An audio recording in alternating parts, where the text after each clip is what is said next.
Magandang araw mga sasi girl! Kamusta naman ang araw nyo ngayon? Sana naman ay maging masaya at maayos.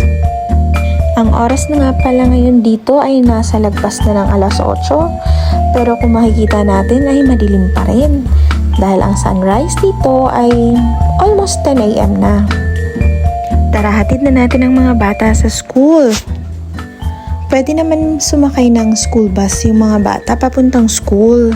Kaya lang, nakakaawa naman sila. Nakakaawa mag-abang kasi ng school bus kapag ganito ang panahon. Talagang sobrang lamig. At malapit lang din naman yung school nila from work. Andito na ako sa office ko, mga sasi girl. Okay guys, work na muna tayo. Hanggang sa muli. I just want to say thank you to my paid partnership with S&M Beauty Essentials.